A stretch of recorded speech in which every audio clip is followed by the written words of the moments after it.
hoy está con nosotros para hablarnos sobre los premios Nobel, estas estadísticas, estos estudios. Así es que, Tocayo, ¿cómo estás? Muy buenos días.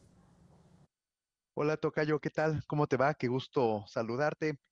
Pues aquí como cada primera semana de octubre, que sabemos es el momento en el que se dan a conocer los premios Nobel, surge mucha información alrededor de estos premios, los más importantes en determinadas disciplinas científicas, y parte de esa información es de corte estadístico, ¿no? Sabemos que a lo largo de muchos años que han venido otorgándose estos premios, pues han ido generando datos que pues vale la pena siempre analizar.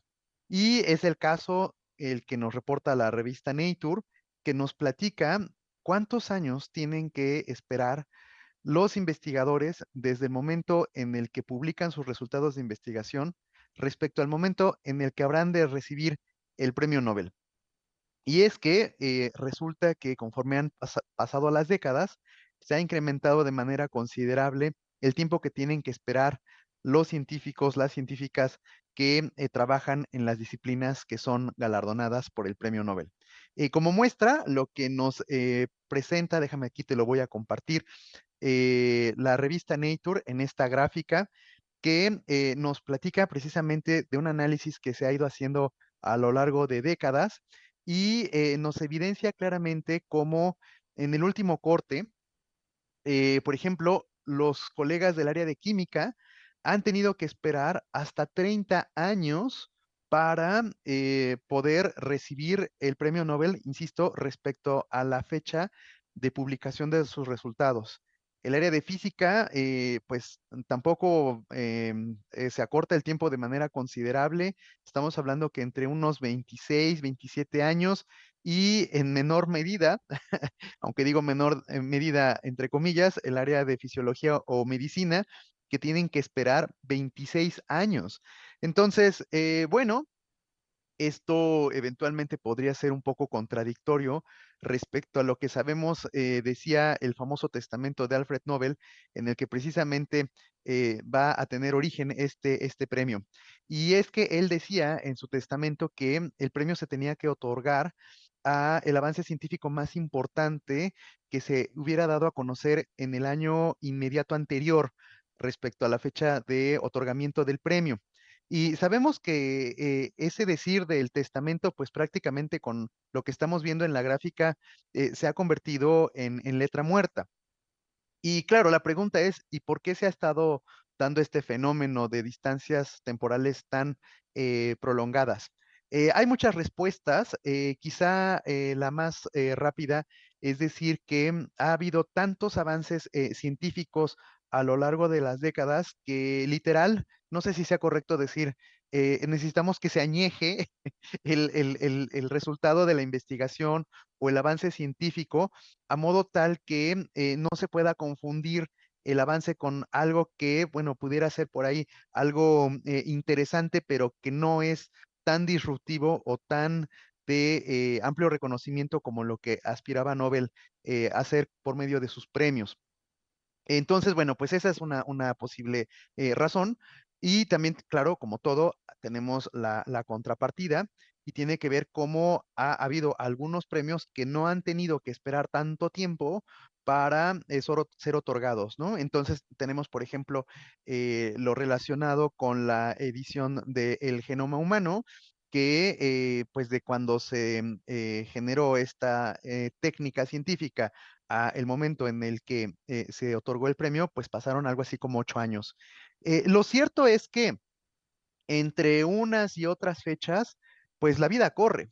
Y los investigadores, pues me parece que es prácticamente imposible decir que alguien en sus treintas reciba un Nobel en términos de ciencias. No quiero hablar del caso del premio de la paz, porque sabemos que ahí ha habido casos excepcionales, ¿no? Con gente muy joven que lo ha recibido, pero en el caso de las ciencias, es imposible que alguien que tenga sus 30 o sus 40 pueda recibir este premio Nobel. Normalmente son personas ya en la tercera edad.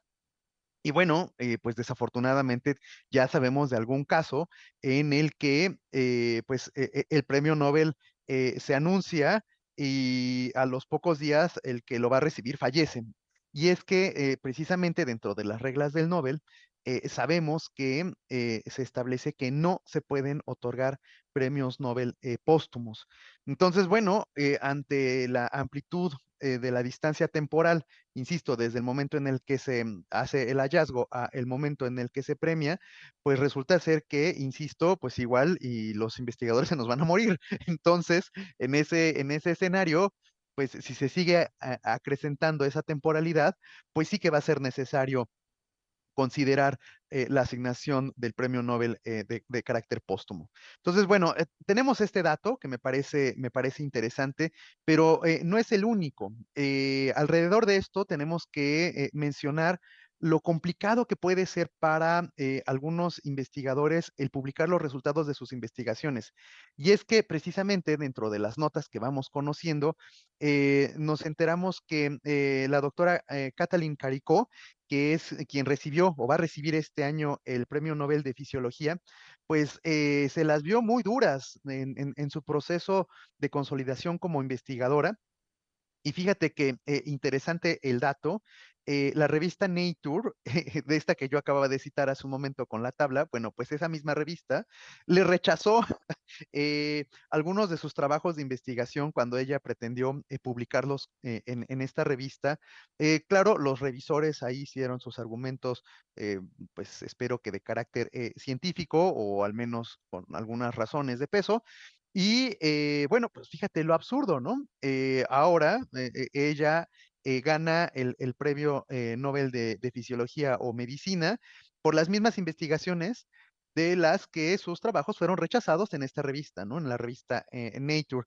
Y bueno, dicho sea de paso, la doctora Caricó, ella trabajaba en la Universidad de Pensilvania, allá en Estados Unidos, y resulta ser que, pues, en alguna ocasión sí recibió algunas reprimendas por parte de sus superiores jerárquicos, porque decían ellos que el número de solicitudes de beca que ella presentaba a diferentes agencias de financiamiento, pues no estaban recibiendo buenos resultados. Es decir, beca que solicitaba o financiamiento que pedía, solicitud que le era rechazada, ¿no? Entonces, entre que no le publicaban sus resultados de investigación, entre que no tenía fondos para financiar sus investigaciones, pues seguramente la doctora Kathleen Caricó se las vio muy, muy complicadas.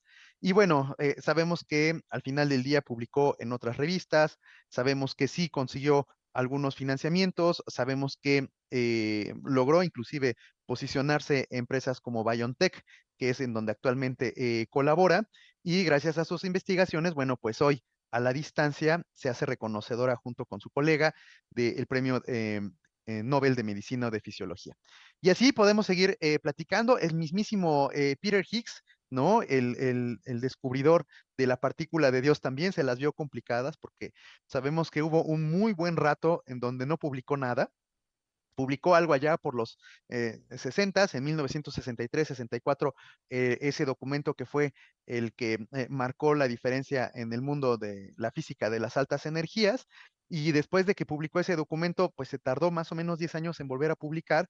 Y claro que la Universidad de Edimburgo, que era quien lo empleaba entonces, pues igual le levantó la ceja, ¿no? Para preguntarle, oiga, usted no está nada productivo, ¿qué le pasa? ¿No? Si no se apura, pues igual y lo vamos a invitar a visitar recursos humanos, ¿no? Entonces, pues sabemos que la Universidad de Edimburgo tuvo paciencia, lo mantuvo dentro de sus filas y sabemos lo que pasó después, ¿no? El trabajo de Higgs recibe en 2013 el Nobel de Física y bueno, pues la Universidad de Edimburgo se vio plenamente recompensada en términos de reconocimiento por haber tenido en sus salones al doctor Higgs. Entonces, bueno, como lo que estamos tratando de dilucidar, esto de ganar un premio Nobel se ve que no es nada fácil, es una lucha constante contra cualquier cantidad de barreras que nos vamos inventando desde el mundo de la editorial científica o de los financiamientos, y ni de qué decir del reconocimiento entre pares. Pero bueno, pues acá tenemos esos datos y creo que va a seguir habiendo mucha información a lo largo de los próximos días sobre estos temas. Pues hasta acá mi intervención. un gusto saludarte, deseo que estés muy bien y que pases excelente fin de semana. Hasta entonces. Bueno, pues ahí está, maravillosa como siempre la columna del tocayo de los tocayos. Gracias, tocayo. Y bueno, pues fíjate que en ese aspecto, a mí me gustaría mucho recomendar un libro que aborda muchos de los temas que tú estás planteando en este momento. Es el libro de Peter Doherty, Cómo ganar el premio Nobel. Y lo que tú comentaste es, digamos, como lo primero que hay que tener en mente, ¿no?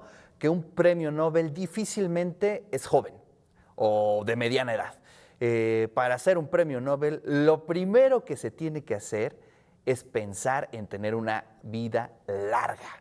Y eso es lo que nos dice Peter Doherty, un premio Nobel, y que hace una especie de ensayo sobre algunos de los elementos que puede tener alguien que aspira a el premio Nobel. Y bueno, pues después de eso, de plantear una vida larga, lo que se tiene que hacer es fortalecer el músculo de la paciencia, porque efectivamente, ¿no? Ya lo vimos con los premios Nobel que tú estás citando, no es un tema de, digamos, de publicar y de inmediato tener resultados. Tú lo estás viendo en las estadísticas que platicas, pues alrededor lo mínimo son 25, 30 años después de la publicación. Y pues en esos 25, 30 años pueden pasar cualquier cantidad de cosas y si uno no está preparado mentalmente, pues uno puede tener ahí varios bajones. Pero bueno, es muy importante lo que comentas. El libro que yo les recomiendo es Cómo ganar el premio Nobel de Peter Doherty, una guía para principiantes, editado en grano de sal. Y bueno, pues tocayo, muchísimas gracias. Nos vemos la siguiente semana.